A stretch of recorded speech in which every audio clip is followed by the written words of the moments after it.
Hello, my name is Serena, and I'm 37 years old. A lot has happened in my life in these last few months, and I just thought I'd come on here and share my experience with you. I also want to share this as a cautionary message to always listen to your gut. Not all family members can be trusted, and it's always better to be safe than sorry. My story starts with me meeting my husband, Danny. Danny and I met at work. We worked in different departments, and we happened to meet at a celebration that our company was having for all the departments. Danny and I got along really well, so well that we, in fact, spent the entire event just talking to each other. We exchanged numbers, and when it came time to go back home, needless to say, we started dating pretty soon after that. We dated for a long while, about 3 years, before we decided to get married. Our wedding had to be the happiest day of my life. Mine and Danny's relationship was a very good one. We rarely ever fought, and we had a way of understanding each other without needing to say it out loud. So, while I was very happy and satisfied with our relationship, I had a problem with only one thing, and that was my mother-in-law. Willow was a character in my life, to say the least. She was pretty agreeable to be around. She had her moments of rudeness, but nothing that I couldn't handle. She would sometimes make snide remarks at me, and would sometimes even blatantly insult me to my face. Of course, Danny would have my back in a heartbeat, and I was grateful for that. That was not the issue I had with her, though. I don't know if Willow actually struggled with her memory, but my God, was it an actual issue. She forgot things everywhere all the time. Danny and I tried to tell her multiple times to actually get help for it, but she refused to because she believed she was completely fine. But then I realized she would purposely forget a lot of things when it came to me. Like, for example, there was this one time when she borrowed my laptop because she wanted to browse through some things on Amazon for herself. While doing that, she ordered all these expensive things and conveniently forgot that my card information was saved on Amazon. The order was placed using my money, and it was a lot of money. I was upset with her for it, but I let it go because Danny managed to get her to pay me back the money. Another time, Danny and I were planning to go for a short trip, and I needed someone to cat sit for me. None of my friends were available, and my parents were out of town too. I hesitatingly asked Willow to look after my cat. She had to do nothing but come to my house once a day and put food and water in my cat's bowls. She assured me that she would do that. But when Danny and I got back home, our house was infested with ants, and my cat's food bowl was overflowing and also crawling with ants. My cat was itchy all over because of those ants. I was furious, and Danny drove me over to Willow's house. "Welcome back, it's lovely to see you both," she said. "Really? What did you do?" I asked. "You had to do one thing, Mom. Why did you not look after the cat?" "What are you talking about?" "I did. I filled its bowls with food and water." "Yeah, you overfilled it, and now the house is crawling with ants." "Oh, well, it's not my fault that your house had ants in it. I still took care of your stupid cat." "My cat couldn't eat any of the food or drink any of the water because of the ants. Did you even go over every day like I asked you to?" "I went over the first day after you left, and I filled the bowl up real good. I figured if I filled the bowl with a lot of food and water, the cat would be fine for a while." "Mom, that's not really how it works. That's a crappy line of logic to follow, and even you know it. Pardon me for not knowing how to take care of pets. You know I hate them." "So you went over only one day?" "Yeah, I forgot about the cat after. You know, if you knew you wouldn't be able to take care of the cat, why did you just tell me? I wouldn't have asked you." "Look, is the cat alive?" "Yes." "That's all that matters." "That was a very crappy thing for you to do. I need you to apologize to Serena." Whatever. Sorry, Serena." I was really upset at how casually Willow was treating what she did. She didn't even seem remorseful after she apologized. I walked away. I didn't trust myself to not explode at her. I was fuming, and seeing her act like it was no big deal made me want to wring her neck. Danny followed me back out and apologized on his mother's behalf. Of course, I didn't let him apologize because he had nothing to do with his mother's actions. We got the ant infestation taken care of, and a vet visit later, my cat was doing fine. Now, I'm only telling you this story because, in hindsight, I should have realized how Willow had always been showing me signs of her callousness and carelessness. If I had thought back to this incident, I could have avoided a lot of pain. About a year after this incident, I got pregnant with my son, Eric. The pregnancy was no easy task. I had the worst of all the popular pregnancy symptoms. To make things worse, I went into labor pretty early and Eric was born prematurely. I wasn't allowed to hold my son for a good 2 weeks. Danny and I had it very rough in those 2 weeks. When I was finally able to hold my son, I knew in my heart that I could never let anything bad ever happen to him. Danny felt the same way, and we both decided to not let anyone from either of our families or any of our friends meet our baby. We wanted to have some family bonding time with our child. It would also serve as a way to protect our son during his most vulnerable months. I also took time off from work to take care of my child. Danny and I decided that it would be best for me to stop working until I recovered and our baby was a little older. Thankfully, I didn't have to quit my job. I was given a year's worth of maternity leave along with the ability to work from home. Before we knew it, 3 years had passed. Eric was growing well and was doing very well for his age. He was adored by everyone in Danny and my lives. But those 3 years were always racked with either work or taking care of Eric. Danny and I realized that we hadn't spent any real time together, so we decided to go on a date one weekend. Danny happened to mention it to Willow, and she insisted that she babysit for us. At that moment, I had a gut feeling to not let her babysit. I had no idea why. I mean, in my head, there was no way she would harm a baby. So after a small discussion with Danny, we agreed to let Willow babysit Eric. Danny and I had a great time on our date. We went back to Willow's place well after we were done with dinner. When we got there, I noticed that Willow's car was not in the driveway. Alarm bells started ringing in my head. Danny was just as confused as I was, but we tried to remain calm. We walked up to the door and rang the bell, only to get no answer. I was panicking at this point, but Danny had a spare key to the house and he got us in. When I went in, Eric was lying in bed crying. He ran up to me and I carried him in my arms. I was furious. Danny had looked around the house and did not find Willow anywhere. Willow had left my child all alone at home for God knows how long. Willow returned 10 minutes after we did, and I angrily asked her where she had been. "Where the hell were you?" I demanded. "Oh, I got a call from one of my friends. She was in town and asked me to go out for a coffee." "So you just left Eric here when you went to go for coffee?" "Well, what did you expect me to do, carry the kid with me? Of course, or even just not go. First of all, that's stupid, because it would have been annoying to deal with a crying baby when I'm just trying to catch up with a friend. Secondly, the house was a mess. I didn't want my friend to see that." "Are you being serious right now? How are you treating this so casually?" "Look, I made sure Eric was asleep for a while before I left. I didn't think I'd be out for so long, but I lost track of time." "That was very, very irresponsible of you. You guys are new parents, so I get the freak out, but there's no reason to worry so much. Kids are tougher than you think.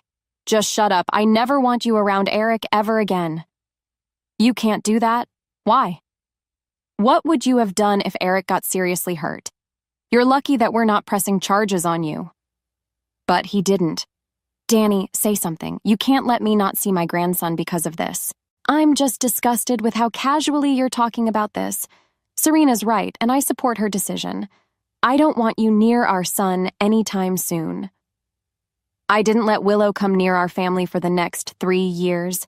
Just the thought of her would make my blood boil with rage. She tried to reach out on many occasions, but I ignored her.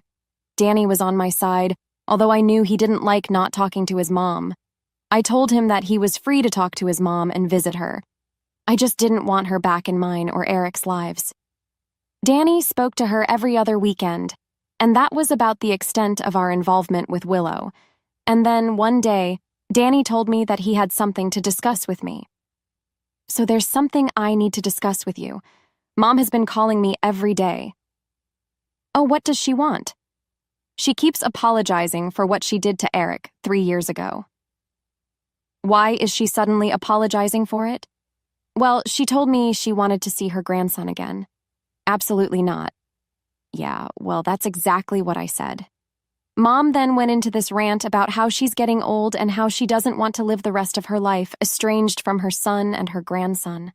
That was a fate she chose for herself. "I know. But you can't possibly be thinking about letting her come back into our lives. She just seems so apologetic. Yeah, probably because she has something more devious in her mind. I doubt that. I know you're still hung up over what happened because she put our son's life in potential danger. I'm sorry, but I don't want someone who showed no care for my son in his life. He deserves better than this. And I completely agree. All I'm saying is that we slowly introduce her back into his life. No, Serena, don't be so stubborn. I'm not suggesting we let her be with him unsupervised again. All I'm saying is that we let her see him. That's a big and scary thing to do. What if when our backs are turned for a second, she'll hurt him? I'm just saying that she behaved like what she did was not wrong at all. I fully agree. That's why we'll do it slowly. We'll test the waters. I promise you that Eric will at no point be left alone with her. But she's right. She doesn't deserve to not see her grandson. She's been apologizing like crazy recently, and she really does seem remorseful right now. Fine. She can meet him, but only when I'm there. She's not allowed to touch him unless he tells her she can. She has to respect all the boundaries that are set by us and Eric. If she makes a fuss about it, her visitation rights get revoked. That's fair. I'll tell her that she can meet him next weekend. Even though I didn't want it, I let Willow come back into our lives. She became a lovely grandparent to Eric. She complained about the boundaries we set, but she never once violated them. Slowly, she and Eric began to develop a good bond, and we began seeing her once a week for family dinners. She would spoil Eric with all the gifts he wanted and would plan for family trips just so he could have a good time. She made sure that Danny and I were involved in everything. She kept this up for the next 3 years, and I slowly believed that she had changed. And then one day she came over to our place. She told us she had something important to ask. I need to ask you guys something. What is it, Mom? I was just thinking that Eric and I haven't really spent much time recently. I mean, thanks to Serena, I missed a lot of time with him. You were nothing but a danger to him. Of course, I wouldn't let you be around him. I left him unsupervised once, Serena. Yes, you left him alone at home when you were supposed to be looking after him to go out with your friend for a coffee. How in the world would I be okay with you ever watching after my son? Okay, Mom, what is it that you wanted to ask us? I wanted to ask if I could take Eric out to the zoo this weekend. What? Why? Eric keeps talking about his love for giraffes, and I figured that I could take him to see some. Mom, we just gave you the reason we don't want you to have alone time with Eric. I know, and I really am sorry for what I did. I'm sorry I got so defensive about it. I hate that I did that to him. I just want to prove to both of you that I've become better. So, you want to take him to the zoo? That's a good 2-hour drive away from us. Yeah, I know. It's a big ask, but I promise you that I'll bring Eric back. You can go as long as we come along. No, I want some alone time to bond with him. Absolutely not. How long will you keep punishing me for something I did 6 years ago? I've been good so far and have never once hurt Eric. Just please, you know what? Mom, why don't you give Serena and me some time to talk about it? We'll get back to you on that date. Fine. I obviously didn't want Eric to go somewhere far alone with Willow, but Danny was sure that Willow had changed. She had been a good person to him the past few years, so much so that she was Eric's favorite grandma. We asked Eric if he wanted to go to the zoo with only Willow, and he excitedly said yes. So, against my better judgment, I told Willow she could take Eric with her. Eric was excited to go on a trip with his grandma. I was anxious about it. I asked Willow when they'd be back, and she told me that they'd be back by 4 p.m. I was worried about letting my son go out with her for so long, but he looked so happy that I put aside my worries. I spent the rest of the day in an anxious mess. When it finally turned 4 I waited for Eric to return, only he did not. I waited another hour and figured that maybe they were stuck in traffic. But an hour later, and they still weren't home. Danny thought that they had maybe stopped to get dinner together, so I gave them another hour.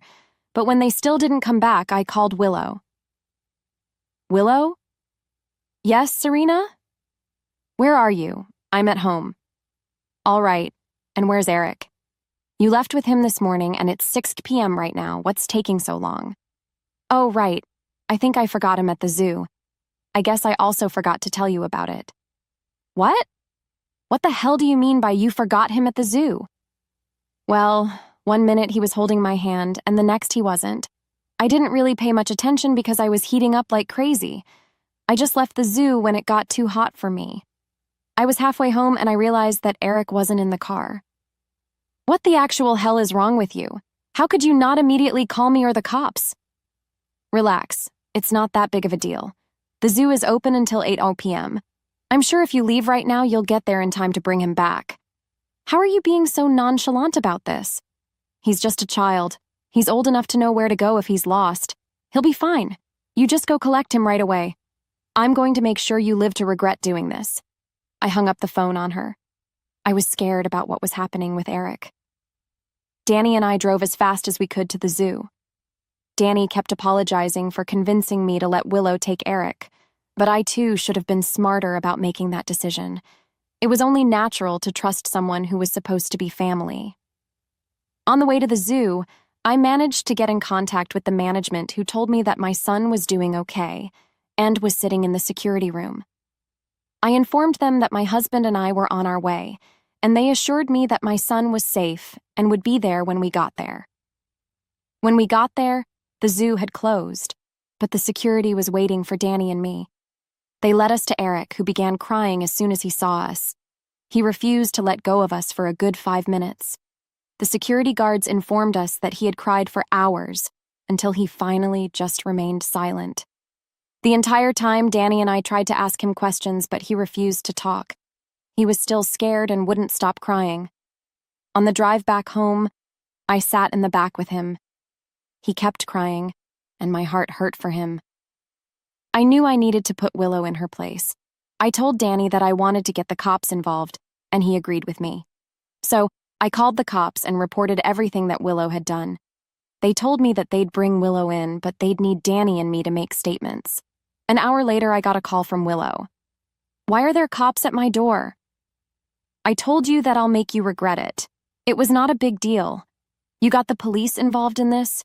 You put my child's life in danger. Why would I not get the law involved? You got him back, didn't you?" "I was only trying to get back at you for keeping him away from me for so long. It's not that deep." "So you decided to traumatize my child all for some petty revenge. The kid will get over it. You need to stop coddling him. This is why the men in this generation are sensitive as hell. You need to teach your kid to be a man." "My child is a child. His gender does not matter. He's expressing how scared he was when you abandoned him in a crowded place hours away from home. Get the cops away from here now. What would you have done if Eric got injured or, even worse, kidnapped? Would you have been this nonchalant? He's fine. Stop talking about hypotheticals. You deserve jail time. I will press charges, and there's nothing you can do about that. Goodbye, Willow." After that, Danny, Eric, and I were called to the police station to give our statements.